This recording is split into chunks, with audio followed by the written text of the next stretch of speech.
Let's start our clay bobbleheads. So I've got my first piece of clay here, and I am going to shape it into kind of this rectangle-ish shape. I'm going to put it down on the table, and you guys will have some fun with this. I'm going to pound it into a slab.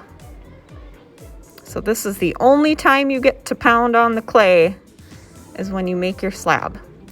And you don't want to make your slab super thin. You want the thickness to be like a cookie kind of thickness. Just think about a good cookie thickness. And that's what it should be like. Now we're going to roll this slab up like this for the body, but we can't just stick it together. We have to score and slip. You have to score, slip, stick, and smooth to join clay. So take your toothbrush, dip it in the water, and just scrape it on the area where you're going to join the clay together. So then you'll stick and smooth. So again, we're kind of rolling it up like this. Our bobblehead bodies are going to kind of look like little Christmas trees. So see, there's an opening at the top. We're going to squeeze it and make it come to a point. This is where our head is going to sit and wobble. So we want it to be pointy, but we don't want it to be too skinny so that it'll break. So as you can see, mine kind of looks like a little Christmas tree. I kind of tapped it on the bottom too to flatten out the bottom so it stands stable. All right, there's my body. Now I'm going to make my head. To make my head, I'm going to make a pinch pot, and I'm going to roll it into a pretty nice ball. I'm not going to overwork it because that might dry out the clay.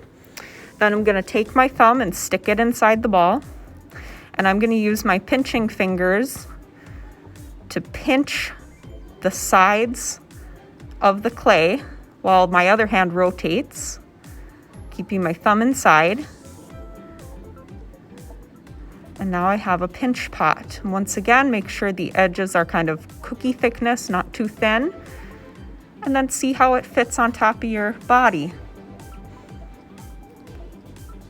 I think it looks pretty good.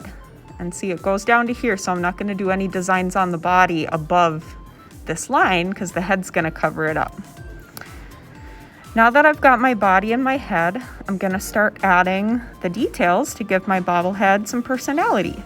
So I'm working on some clay sculpture techniques. I'm working on some pinching. I'm going to do some rolling to make the ears and the eyes. I'm making a cat. I'm doing some squeezing and pulling. This will be one of my kitty's front paws. See, I bent it to look like a foot. So I'm rolling and pulling and pinching to make these shapes. These are good techniques to know. I'm going to roll a coil to make a tail for my cat. And now I'm ready to attach all these little details. So again, score and slip when you want to join pieces of clay together. So I'm going to stick the ears on. Score and slip is like the glue of clay.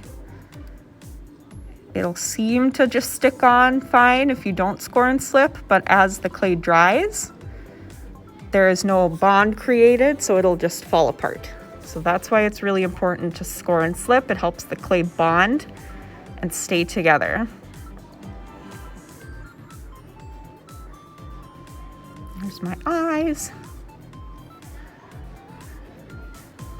Now I'll stick the little front legs on, score and slip, stick and smooth.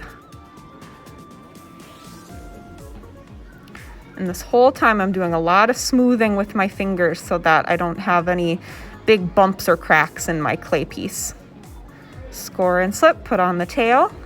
Now I don't want the tail sticking out from the body in any way because that will surely break off. So I want my tail to be up against the body like this. So we don't want any long pointy things sticking out of our clay bobblehead. Those will be very fragile. Another technique that I can do with clay is I can scratch designs into it. So I'm going to use my little skewer tool here to scratch in a nose and a mouth, some whiskers. So this is good for the little details that you want to do on your bobblehead.